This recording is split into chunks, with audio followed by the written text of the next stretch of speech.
நான் நன்றாக இருக்கிறேன், என் குடும்பம், என் மனைவி, என் பிள்ளைகள் எல்லாம் சிறப்பா இருக்கிறோம்.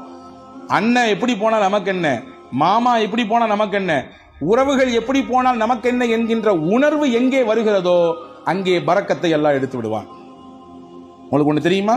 2 நபிமார்கள் சேர்ந்து துவா செய்தார்கள். ஒன்று மூசா அலைஹிஸ்ஸலாம், இன்னொன்று அவர்களுடைய சகோதரர் ஹாரூன் அலைஹிஸ்ஸலாம். யாருக்கு எதிராக துவா செஞ்சாங்க தெரியுமா? ஃபிரௌன் என்கின்ற சர்வாதிகாரிக்கு எதிராக துவா செஞ்சாங்க. உச்சபட்சமான சர்வாதிகாரத்தினுடைய உச்சாணி கொம்பில் இருந்து ஆட்டம் போட்டவன், ஆடியவன் ஃபிரௌன்.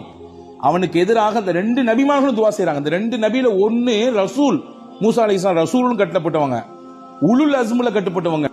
அந்த மூசா நபியும் ஹாரூன் அலைஹிஸ்ஸலாமும் துவா செய்றாங்க ஃபிரௌன் என்ற கொடியவனுக்கு, சர்வாதிகாரிக்கு எதிராக. ஆனால் அவர்கள் செய்த துவா 40 வருஷத்துக்கு பிறகுதான் பதிலே கொடுக்கப்பட்டது. துவா செஞ்சு முடிச்சு 40 வருஷத்துக்கு பின்னாடி தான் ஃபிரௌனுக்கு அழிவு வந்தது. ஃபிரௌன் நைலிலே மூழ்கினான்.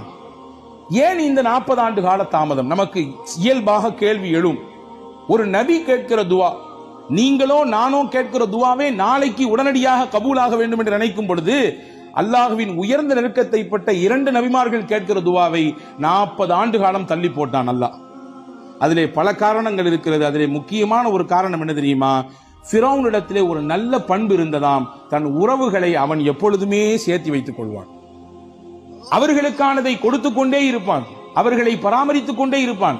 அல்லாஹ் நினைத்தான், இந்த பண்பில் இருந்தாவது அவனுக்கு ஏதாவது ஒரு சில நிமிடமாவது அவன் கொஞ்சம் ஒதுங்கி நம்மின் பக்கம் வரமாட்டானா என்று அல்லாஹ் எண்ணினான். எனவே அந்த வேதனையை கொஞ்சம் தள்ளி போட்டு கொண்டே இருந்தான். தள்ளி போட்டு 40 வருடங்களுக்கு பிறகுதான் இனிமேலும் இவன் திருந்துவதற்கு வாய்ப்பே இல்லை என்ற பொழுது அந்த நபிமார்களின் துவாவை ஏற்றுக்கொண்டு அவனுக்கு அழிவை கொடுத்தான்.